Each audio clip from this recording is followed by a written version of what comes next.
नमस्कार, मैं हूं मोहम्मद आसिफ और आप देख रहे हैं नेक्स्ट नई न्यूज। मोदी सर ने मामले में राहुल गांधी के साथ जो हुआ या जो हो रहा था, क्या वाकई में अब राहुल गांधी मोदी सर ने मामले में बच पाएंगे? क्या इन्हें कोई राहत मिलता हुआ नजर आएगा? जो 2 साल की सजा हुई थी और उसको खिलाफ जो कोर्ट में चुनौती दिए थे, क्या वो उससे बच पाएंगे? दरअसल सदस्यता को लेकर बार बार इसलिए लोग सवाल जवाब कर रहे हैं और पूछना चाह रहे हैं क्योंकि हमारा बाखूबी तरीके से जानते हैं कि किस तरीके से ये तमाम चीज़ें हुई और किसने करवाया। तो इसलिए सवाल पूछा जा रहा है कि आखिर इसका जवाब कौन देगा और कैसे देगा और कब देगा। मैं भी ये सवाल पूछना चाहता हूं कि क्या वाकई में इन सब चीज़ों को लेकर क्या होगा। चलिए दर्शकों, जरा सा बारीक से आपको बताते हैं और समझाते हैं। पूरा मामला ये है कि हमारा आपने देखा कि किस तरीके से राहुल गांधी ने कहा। पहले तो वो बयान सुना देते हैं कि जब सदस्यता रद्द हुई थी तो राहुल गांधी कह क्या रहे हैं। मैंने आप सब से काफ़ी बार बोला है कि हिंदुस्तान में लोकतंत्र पर आक्रमण हो रहा है और इसका हमको हर रोज नए नए उदाहरण मिल रहे हैं। सवाल मैंने एक ही पूछा था,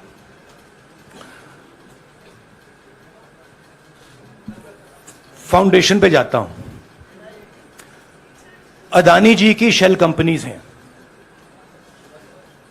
अदानी जी की शेल कंपनीज हैं, उसमें 20,000 करोड़ रुपया किसी ने इन्वेस्ट किया।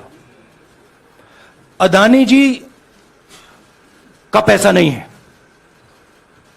का पैसा नहीं है। अदानी जी का इंफ्रास्ट्रक्चर बिजनेस है, पैसा किसी और का है। सवाल यह है, ये जो 20,000 करोड़ रुपए हैं ये किसके हैं? यह सवाल मैंने पूछा। मैंने पार्लियामेंट हाउस में प्रूफ देके, जो मीडिया रिपोर्ट से मैंने निकाला, अदानी जी और नरेंद्र मोदी जी के रिश्ते के बारे में डिटेल में बोला। रिश्ता नया नहीं है, रिश्ता पुराना है। जब नरेंद्र मोदी जी गुजरात के सीएम बने थे तब से रिश्ता है और उसके बहुत सारे पब्लिक प्रूफ्स हैं। हवाई जहाज में मैंने फोटो दिखाई, नरेंद्र मोदी जी बड़े कंफर्ट में बैठे हुए थे अपने दोस्त, अपने मित्र के साथ। पार्लियामेंट में मैंने दिखाई। यह सवाल मैंने पूछा। फिर मेरी स्पीच को एक्सपंज किया गया। मैंने स्पीकर को डिटेल चिट्ठी लिखी, पॉइंट बाय पॉइंट, कि मैंने कहा कि एयरपोर्ट्स अदानी जी को रूल बदल के दिए गए हैं। ये लीजिए रूल की कॉपी, उसको बदला गया है।